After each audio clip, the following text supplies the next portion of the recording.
नहमदुहु व नुसल्ली अला रसूलिहिल करीम अम्मा बाद फ़ाउज़ु बिल्लाहि मिनश शैतानिर रजीम बिस्मिल्लाहिर रहमानिर रहीम। मैं हूं प्रोफेसर हकीम इसहाक सुल्तान और अपने यूट्यूब चैनल से आपको खुशामदीद कहता हूं। दोस्तों, आज हम बात करेंगे किडनी पेशेंट की डाइट प्लान के बारे में। किडनी पेशेंट के ट्रीटमेंट के अंदर 50% जो रोल होता है वो डाइट का होता है, 25% रोल जो है वो मेडिसिन का है और 25% जो है वो उसकी नफ्सियात का होता है। तो इसलिए एक किडनी पेशेंट को जानना बहुत ज़रूरी है कि वो किस तरह की डाइट ले, जिससे उसका क्रिएटिनिन जो है वो कंट्रोल में रहे, उसका यूरिया ना बढ़े, उसका पोटाशियम है वो ना बढ़े, उसका चेहरे और पाँव पे जो स्वेलिंग आती है वो ना बढ़े और उसका ब्लड प्रेशर कंट्रोल में रहे। दोस्तों, किडनी पेशेंट जिस वक्त अपनी KFT की रिपोर्ट यानी किडनी फंक्शन जो है उसकी रिपोर्ट को देखते हैं तो सबसे ज़्यादा जो चीज़ उसे परेशान करती है वो है उसका क्रिएटिनिन लेवल। तो दोस्तों, सबसे पहले हम बात करेंगे इसी क्रिएटिनिन लेवल पे कि ये क्या होता है, ये हमारे जिस्म में कैसे आता है। दोस्तों, ये हमारे मसल्स के अंदर बनता है और ये प्रोटीन का मेटाबॉलिज्म के दौरान जो है जो वेस्ट मटेरियल है उसे हम क्रिएटिनिन कहते हैं। ऐसी ग़िज़ाएँ अगर कोई किडनी पेशेंट खाता रहे जिसमें बहुत ज़्यादा यानी रिच इन प्रोटीन हो, तो ऐसे पेशेंट के लाजमी तौर पर क्या होगा कि बाय प्रोडक्ट के तौर पर जो है जब उसके अंदर क्रिएटिनिन लेवल बढ़ जाएगा तो फिर हम ये नहीं कहेंगे कि इस पेशेंट के जो वो किडनी काम सही नहीं कर रहे थे, बल्कि अगर वो सही काम कर भी रहे हों तो प्रोटीन की ग़िज़ा ज़्यादा लेने की वजह से उसका क्रिएटिनिन लेवल बढ़ता चला जाता है। लिहाजा हमें ऐसी ग़िज़ाओं की ज़रूरत होती है जिसमें प्रोटीन लेवल कम से कम हो, और ऐसी ग़िज़ाएँ जिनमें प्रोटीन लेवल ज़्यादा है वो मैं आपको बता देता हूँ। उसमें यह है कि दालें, अंडा, छोटा गोश्त, बड़ा गोश्त, मछली और दूध से बनी हुई चीज़ें जैसे दूध है, छाछ है, पनीर है, दही है और लस्सी है। ये चीज़ें अगर किडनी पेशेंट मुतवातर इस्तेमाल करता है तो उसका क्रिएटिनिन लेवल बढ़ जाता है। अब किडनी पेशेंट ये फिर सोचता है कि अगर ये सारी प्रोटीन वाली ग़िज़ाएँ मैंने बंद कर दी तो मुझे एनर्जी कहाँ से मिलेगी, क्योंकि यही प्रोटीन तो मेरा जो है वो जब जिस सेल का जो है वो बनाने के अंदर बेसिक ये रोल अदा करता है, यानी ये बिल्डिंग ब्लॉक है हमारे लिए। तो फिर कहाँ से ये ऐसी प्रोटीन का लेवल कैसे पूरा किया जाए, क्योंकि ब्लड में प्रोटीन पूरी होना भी बहुत ज़रूरी है, क्योंकि इसके बगैर तो ज़िंदगी शायद गुजारना मुश्किल हो जाएगी। तो दोस्तों, इसके लिए फिर ये है कि हमारे जिस्म के अंदर एक क्वालिटी ये है कि हम जो भी अनाज खाते हैं, ख़ास तौर पर गंदम खाते हैं, चावल खाते हैं, इससे बनी हुई चीज़ें होती हैं, जैसे गंदम से बनी चीज़ सूजी है वो खा लेते हैं, और चावल जैसे है सादा चावल है या उससे हम दल बना के खिचड़ी बना लेते हैं, तो उससे हमारे बॉडी को कार्बोहाइड्रेट्स मिलते हैं। लेकिन जैसे मैं बताया कि हमारी बॉडी में ये क्वालिटी है वो कि कार्बोहाइड्रेट्स को जो है वो प्रोटीन के मॉलिक्यूल्स में कन्वर्ट कर लेती है। इस तरीके से हमारी बॉडी के अंदर जो वेस्ट मटेरियल है क्रिएटिनिन वो भी नहीं बढ़ता और हमारी बॉडी को जितना प्रोटीन चाहिए वो भी उसको मिलता रहता है। अगर हम दोस्तों प्रोटीन लेते भी हैं तो प्रोटीन में क्या है कि उसके मॉलिक्यूल्स में जो अमीनो एसिड्स हैं उसकी एक लंबी चेन होती है। जब वो प्रोटीन हमारी बॉडी में मेटाबॉलाइज होती है, हमें एनर्जी मिलती है, तो उससे वेस्ट प्रोडक्ट जो बहुत ज़्यादा मिलते हैं। इसलिए किडनी पेशेंट को अपनी डाइट से प्रोटीन जो रिच इन प्रोटीन डाइट है उसको मुकम्मल तौर पे ख़त्म करना पड़ेगा। हाँ, अलबत्ता दाल मूंग जो है यानी बजाय बाकी दालें तो आप छोड़ दें, लेकिन दाल मूंग ऐसी दाल है जिसमें ये क्वालिटी है कि वो रिच इन प्रोटीन है, मगर उसमें बाय प्रोडक्ट के तौर पर आपका क्रिएटिनिन नहीं बढ़ता। बहुत से ऐसे फैक्टर्स भी होते हैं जिनकी वजह से प्रोटीन जो है क्रिएटिनिन बढ़ जाता है।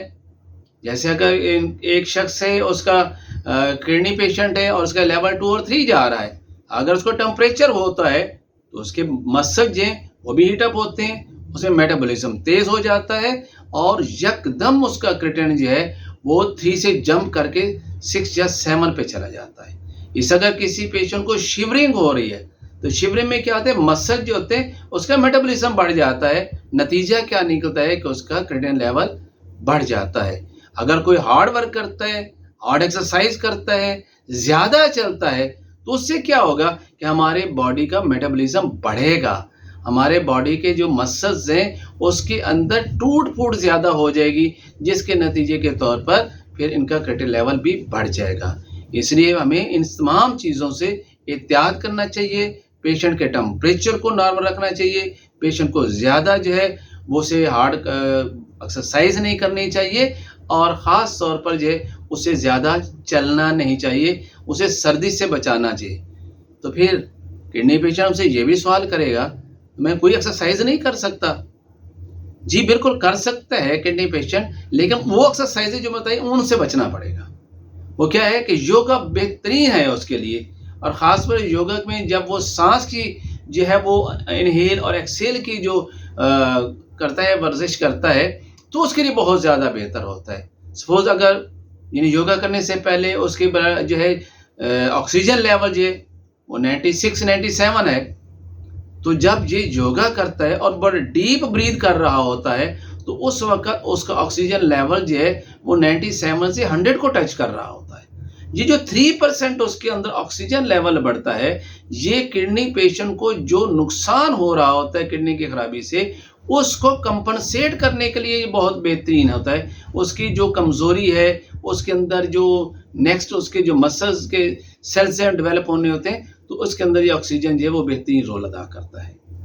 इसके अलावा अब हम देखते हैं कि उससे अगला जो स्टेप आता है ऐसे पेशेंट के लिए कि हम उसके यूरिया को कैसे कंट्रोल करें, क्योंकि पेशेंट का क्रिएटिनिन बढ़ता है तो किडनी पेशेंट का यूरिया भी बढ़ रहा होता है। दोस्तों यूरिया ऐसी चीज़ है, हम कुछ भी खा लें, चाहे हम दालें खा लें, चाहे हम सब्जियां खा लें, चाहे हम अनाज खा लें, चाहे हम गोश्त खा लें, हम कुछ भी क्यों ना खाएं, जब उसका हमारे लिवर के अंदर मेटाबॉलिज्म होगा तो यूरिया डेफिनेटली बढ़ेगा। इसलिए हमारे पास ऐसी कोई और तरीका नहीं रहता कि हम कोई ग़िज़ा से इसको कंट्रोल कर लें। एक ही मेथड हमारे पास है कि हम किडनी फंक्शंस को बेहतर कर लें। जब किडनी फंक्शन इन्हांस होगा तो किडनी का जो एक्सक्रीटरी सिस्टम वो बढ़ जाएगा, और यूरिया जो है वो हमारे पेशाब में खारिज होना शुरू हो जाएगा, और ब्लड के अंदर इसका लेवल कंट्रोल में आ जाएगा। अब तीसरी चीज़ जो है, जब हम KFT पेशेंट जो है या किडनी पेशेंट की KFT रिपोर्ट करवाते हैं, तो वह है पोटाशियम। अक्सर किडनी पेशेंट पोटाशियम का तवज्जो ही नहीं देता, वो बड़ा भी हो तो उस तरफ कोई तवज्जो नहीं होती उसकी।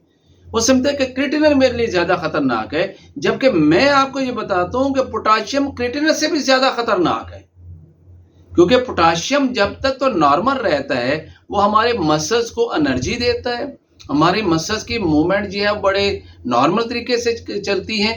लेकिन अगर जो है वो पोटाशियम लेवल बढ़ जाए तो फिर ये हमारे मसल्स को नुकसान देना शुरू कर देता है, हमारे मसल्स के अंदर कमज़ोरी और फटीग पैदा करना शुरू हो कर देता है, हमारे मसल्स की इतनी मूवमेंट कम कर देता है कि हमारे लिए चलना फिरना मुश्किल हो जाता है। और हमारा दिल जो है वो भी तो मसल से बना हुआ ऑर्गन है। जब पोटाशियम लेवल बढ़ जाता है तो उस वक्त हमारे दिल की हरकत जो है ना उसमें अरिथमेटिक प्रॉब्लम्स आना शुरू हो जाते हैं, यानी उसकी जो हरकत होती है, जो उसकी मूवमेंट्स होती हैं, और वो बिल्कुल डिस्टर्ब होना शुरू हो जाती हैं, जिसकी वजह से जो है मरीज़ का दिल की रफ्तार कम होना शुरू हो जाती है, और एक मर्ज़ आता है जिसे हम ब्रेडिकार्डिया कहते हैं। समटाइम दिल की रफ्तार इतनी कम हो जाती है पोटाशियम बढ़ने की वजह से, जिस वजह से मरीज़ को हार्ट अटैक हो सकता है। इसलिए किडनी पेशेंट को चाहिए कि ऐसी ग़िज़ाओं का इस्तेमाल ना करें जिसके अंदर पोटाशियम लेवल बढ़ा हुआ है। अब हम ये देखते हैं कि ऐसी कौन सी ग़िज़ाएँ हैं, ऐसी कौन सी सब्जियां हैं जिनके अंदर पोटाशियम लेवल बड़ा होता है। तो इसको याद रखने का बड़ा आसान सा तरीका है, मैं आपको बता देता हूँ। क्या तरीका है कि वो सब्जियां जो ज़मीन के अंदर पैदा होती हैं उनमें क्या होता है, पोटाशियम ज़्यादा होता है। क्यों ज़्यादा होता है? क्योंकि वो ज़मीन के अंदर रहते हुए ज़मीन से पोटाशियम को ज़्यादा एब्जॉर्ब करती हैं। उनमें सबसे ज़्यादा पोटाशियम जिसमें होता है, जैसे कि आलू है, चिकंदर है, अरवी है, शलजम है, इनके अंदर सबसे ज़्यादा पोटाशियम होता है। लिहाजा किडनी पेशेंट को ये नहीं लेने चाहिए। और इसके अलावा पत्तों वाली जो सब्जियां हैं, जैसे पालक है, साग है, मेथी है, इनकी चटनी अगर बनाई जाए, इनका सालन बनाया जाए तो ये भी इस्तेमाल पेशेंट को नहीं करना चाहिए, क्योंकि इनके अंदर भी पोटाशियम ज़्यादा होता है और पोटाशियम ज़्यादा जिस्म में जाएगा तो किसी भी टाइम वो हार्ट अटैक कर सकता है। मैं कहता हूँ पेशेंट का अगर जो है वो क्रिएटिनिन बिल्कुल नॉर्मल भी हो, लेकिन अगर उसका पोटाशियम लेवल जो है नॉर्मल से बाहर चला जाए तो फौरी तौर पर उसको डायलिसिस करवा के या दूसरा कोई मेथड है मेडिसिन दे के उसके पोटाशियम लेवल को लाजमी तौर पे कम करना चाहिए, क्योंकि किडनी के साथ पेशेंट तो काफ़ी अरसा तक जिंदा रह सकता है, लेकिन जब पोटाशियम लेवल बढ़ जाएगा तो उसको किसी भी टाइम उसको हार्ट अटैक हो सकता है। लिहाजा फिर हमें कौन सी ऐसी सब्जियां खानी चाहिए जिसमें पोटाशियम कम होता है। तो दोस्तों वो सब्जियां जो जैसे कि पौधों के साथ या दरख्तों के साथ फलों की सूरत में जैसे लगती हैं, जैसे कि बैंगन है, भिंडी है, इसे बेल में आप देखेंगे तो करेले हैं, कद्दू वगैरह है। तो ये जो चीज़ सब्जियां हैं इनको इस्तेमाल करना चाहिए और इनके इस्तेमाल को भी आप चेंज करते जाए, रेगुलर ना करें। इसको कभी कोई सब्जी, कभी कोई सब्जी और कभी कोई सब्जी लें, ताकि अगर एक सब्जी में सपोज पोटाशियम थोड़ा सा ज़्यादा है तो दूसरी सब्जी में ज़रा कम हो। लेकिन इसके दी बेस्ट अगर सब्जी मैं कहूँ तो वो घिया और लौकी है, ये आप इस्तेमाल करें, इससे पोटाशियम लेवल कभी नहीं बढ़ेगा। एक और अक्सर किडनी पेशेंट को कहा जाता है कि आप सब्जियां जो है वो लीचिंग प्रोसेस से गुजार के किया करें। क्या सब्जी को काटें और उसके बाद उसको आधा घंटा पानी में भिगो दें और देन आप उसको यूज़ करें। कहते हैं इससे पोटाशियम जो है, मैक्सिमम पोटाशियम जो है वो सब जो है वो पानी में चला जाएगा। एक तो मैं ये बताऊं आपको कि ये हर पेशेंट को नहीं करना चाहिए। उसकी वजह ये है कि जब पोटाशियम जो है वो जब जाता है पानी के अंदर तो बहुत सारे मिनरल्स भी तो उसमें चले जाते हैं ना, और वो मिनरल जो होते हैं, जो विटामिन होते हैं, वो आपकी बॉडी के लिए बहुत ज़रूरी होते हैं। अगर लीचिंग प्रोसेस से गुजारने के बाद सब्जियां लेंगे तो आपके जिस्म में तो बहुत ज़्यादा कमज़ोरी हो जाएगी और आप नकात हो जाएगी और आप जो है मज़ीद आप जो है वो आप के अंदर कम कुव्वत में बहुत कमी आ जाएगी। हाँ, लीचिंग प्रोसेस हमें उस वक्त करना होता है जब पोटाशियम लेवल जो है नॉर्मल से ऊपर चला जाए। अगर आपका पोटाशियम लेवल नॉर्मल है तो फिर लीचिंग वाला प्रोसेस मत कीजिएगा। इसके अलावा ऐसे फल जो हैं जिनके अंदर बहुत ज़्यादा पोटाशियम होता है उन्हें इस्तेमाल नहीं करना चाहिए। ख़ास तौर पर जैसे कि है बनाना है, कीवी है, इसमें है नाशपाती है और इस तरह की बाकी जो सब्जियां हैं, फल हैं जिनके अंदर बहुत ज़्यादा मिकदार में पोटाशियम है, वो इस्तेमाल आपको नहीं करना चाहिए। ख़ास तौर पर मैं ये कहूँ कि किडनी पेशेंट को खजूर और ड्राई फ्रूट्स नहीं यूज़ करना चाहिए, क्योंकि उसके अंदर भी पोटाशियम की मिकदार ज़्यादा होती है। आप फिर फलों में ज़्यादा जो आप इस्तेमाल करें वो सेब है, स्ट्रॉबेरी है, ग्रेप्स आ जाते हैं, गरमा है, शरीफा है और तरबूज है। इसका आप इस्तेमाल करें, इसमें पोटाशियम लेवल कम होता है, लेकिन इसको भी एक ख़ास मिकदार में। कितनी मिकदार होनी चाहिए? 1 कप, यानी एक फल जो है 1 कप की मिकदार में आपने इस्तेमाल करना है। 1 कप से ज़्यादा करेंगे तो फिर पोटाशियम लेवल बढ़ जाएगा। अब कुछ बहुत से हमारे किडनी पेशेंट कहते हैं सर तो क्या फिर हम इनका जूस वगैरह भी इस्तेमाल करें? तो मैं उन्हें कहता हूँ नहीं, आप जूस इस्तेमाल नहीं करेंगे। उसकी वजह ये है कि 1 कप जूस बनाने के लिए कम से कम 4 कप फल चाहिए। इसका मतलब 4 कप फल का जो पोटाशियम है वो 1 कप आपके जूस में चला जाएगा। तो वो जब वो 1 कप जूस पिएंगे तो फिर लामाला आपके खून के अंदर पोटाशियम लेवल भी बढ़ जाएगा। इसलिए फल जब भी लें आप उसे 1 कप की शक्ल में लें, इससे ज़्यादा ना लें। इसके अलावा गुड़ और इसके साथ जैसे शक्कर है उसके इस्तेमाल भी नहीं करेंगे, क्योंकि गुड़ के अंदर शक्कर में पोटाशियम बहुत ज़्यादा होता है। अब देखें एक गन्ना है, आप उसका जूस निकालते हैं, रस निकालते हैं, फिर उसका गुड़ बनाते हैं और एक छोटी सी मिकदार में अब गुड़ बनता है। अब इतना सा गुड़ लेते हैं, इसका मतलब पूरा एक गन्ने का रस आपने अपने अंदर एक सिप के अंदर उंडेल लिया, तो फिर आपके ब्लड के अंदर पोटाशियम लेवल बढ़ जाएगा। और एक तरीका होता है, हमें पता भी नहीं होता कि हमारे खून में पोटाशियम बढ़ रहा है, हमें कहा जाता है लेस सोडियम साल्ट यूज़ करें जी। भाई लेस सोडियम साल्ट क्या होता है आपको पता है? लेस सोडियम साल्ट क्यों कहते हैं? क्योंकि उसमें 16% जो है वो सब पोटाशियम क्लोराइड होता है। आप ये जो लेस सोडियम साल्ट है जब आप इस्तेमाल करते हैं हो सकता है आपका ब्लड प्रेशर तो ना बढ़े, लेकिन आपके ब्लड के अंदर पोटाशियम लेवल बढ़ जाएगा, जिसकी वजह से हार्ट अटैक हो सकता है। इसके अलावा कहा जाता है किडनी पेशेंट को, अब पानी जो है, कोई किसी को कहा जाता है आधा लीटर पिए, किसी को कहा जाता है कि 1 लीटर पी लें, किसी को कहा जाता है कि 1.5 लीटर पिए। ये भी ठीक नहीं है, ये भी पेशेंट टू पेशेंट वेरी करेगा। मसलन अब सीजन है, सर्दियों का अगर सीजन हो, मरीज को जो है वो पसीना नहीं आता, तो उसके लिए हो सकता है कि ½ लीटर ही काफ़ी हो। लेकिन अगर एक शख्स रेगिस्तानी इलाके में रहने वाला है और गर्मी का मौसम हो, तो फिर क्या करेंगे? उसके लिए 1.5 लीटर कम से कम पानी चाहिए, क्योंकि से पसीना ज़्यादा आ रहा है, मौसम भी गर्मी का है, तो उसके लिए 1.5 लीटर ही ठीक है। से आप उसे ½ लीटर करेंगे तो उसमें क्या होगा कि उसका एक तो खून गाढ़ा हो जाएगा, और हमारे जिस्म के वो ऑर्गन जिनको पानी चाहिए, जैसे कि आपके लंग्स है, तो हमारा जो अपना अंदर निज़ाम है वो उस पानी को रोक लेगा, ताकि उसको जो अज़ा को वेट रखना है वो वेट रहे। तो पेशाब क्या होगा, यूरिन क्या होगा, नहीं बनेगा, और वेस्ट मटेरियल हमारे बॉडी से खारिज नहीं होगा। इस तरह एक शख्स है वो ठंडे इलाके में रहता है, तो उसके लिए हो सकता है ½ लीटर भी काफ़ी हो। तो लिहाजा ये पानी की जो क्वांटिटी है वो पेशेंट टू पेशेंट वेरी करेगी, वो अपने इलाके के हिसाब से वेरी करेगी, वो मौसम के इलाके से इसके हिसाब से भी वेरी करेगी।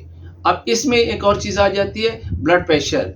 ऐसे पेशेंट को कहा जाता है आपने जो लेस सोडियम साल्ट यूज़ करना है। जैसे मैंने पहले बताया, ऐसे पेशेंट को एहतियात करनी चाहिए कि इसको लाजमी तौर पर ये देखना है कि एक तो ये है कि वो कभी भी सी साल्ट यूज़ ना करे, जिसे हम समुद्री नमक कहते हैं, क्योंकि वो प्योर सोडियम क्लोराइड होता है। अगर वो इस्तेमाल करेंगे तो पेशेंट का लाजमी तौर पर क्या होगा, सोडियम इस्तेमाल करने से जिस्म के अंदर वाटर रिटेंशन होना शुरू हो जाएगी, उसके चेहरे के ऊपर, उसके पेट के अंदर और उसके पाँव के ऊपर स्वेलिंग आना शुरू हो जाएगी। तो उसको लाजमी चाहिए कि वो रॉक सॉल्ट यूज़ करे, ढेले वाला पिंक नमक इस्तेमाल करे। हमारे पाकिस्तान में वाफिर मदद खेड़ा की जो खाने हैं वहाँ से निकलता है, वो इस्तेमाल करें, और कितनी मिकदार में, 1 चुटकी की मिकदार में, इससे ज़्यादा ना करें। अगर वो इससे ज़्यादा करेगा तो लाजमी तौर पर वो भी नुकसानदेह होगा। और नमक जो रॉक सॉल्ट है उसके अंदर अल्लाह ताला ने ना सिर्फ सोडियम रखा है, बल्कि उसके अंदर मिनरल्स भी हैं और बहुत सी ऐसी चीज़ें हैं जो सोडियम के असरात को कम करती हैं। लिहाजा किडनी पेशेंट को बजाय इसके लेस सोडियम साल्ट या समुद्री नमक इस्तेमाल करने के रॉक सॉल्ट यूज़ करना चाहिए। तो ये तो वो चीज़ें थी जो मैंने बताई आपको, लेकिन हम अब जल्दी से ये देख लेते हैं कि वीडियो ज़्यादा लंबी ना हो जाए। मरीज़ को नाश्ता क्या करना चाहिए? नाश्ते में क्या है, वो गंदम से बनी हुई कोई चीज़ भी इस्तेमाल, जैसे रोटी है, सूजी है, चावल इस्तेमाल कर ले, या इसके साथ वो खिचड़ी बना के इस्तेमाल कर ले। हाँ, वो पेशेंट जो है वो पराठा भी इस्तेमाल कर सकता है, लेकिन घी ना लगाए। अब ज़ाहिर है कि अगर रोटी ली है तो हमने जो सालन बनाया है, जैसे कद्दू था, या जैसे घिया है, या टिंडे हैं, या गाजर और मूली है, जब हमने सालन बनाया वो सब हम लगा के खाना है। अगर वही सालन हम रोटी में डाल लें और उसको पराठा बना के खा लें तो उससे कोई नुकसान तो नहीं होगा। लिहाजा आप पराठा इस्तेमाल करते हैं, लेकिन घी के इस्तेमाल कम करते हुए। दूसरा ये है कि दोपहर को जैसे मैंने बताया, आप ये सब्जियां बताइए, टिंडे, गाजर, मूली, घिया, या आप इस्तेमाल करें, और लेकिन नमक इस्तेमाल कम करते हुए। तो इसमें अगर किसी पेशेंट का प्रोटीन लेवल नॉर्मल तक रह रहा है तो फिर अंडे की सफेदी इस्तेमाल कर लेनी चाहिए, या चिकन के 1 आध पीस लेते हैं। लेकिन अगर उसका प्रोटीन लेवल बढ़ा हुआ है खून के अंदर तो फिर उसको ये नहीं करना चाहिए। तो मुझे उम्मीद है कि आज की वीडियो से जो है आपने बहुत कुछ सीखा होगा, और ख़ास कर किडनी पेशेंट जो है उनको अपनी डाइट मैनेज करने में बहुत आसानी होगी, क्योंकि किडनी पेशेंट की सेहत का दारोमदार और इलाज है उसमें 50% रोल जो है वो डाइट का होता है। अगर हम प्रॉपर डाइट ना लें और मेडिसिन लेते भी जाएं तो किडनी पेशेंट के मज़ीद किडनी ख़राब होगी बजाय ठीक होने के। Professor Hakim Ishaq Sultan from Lahore.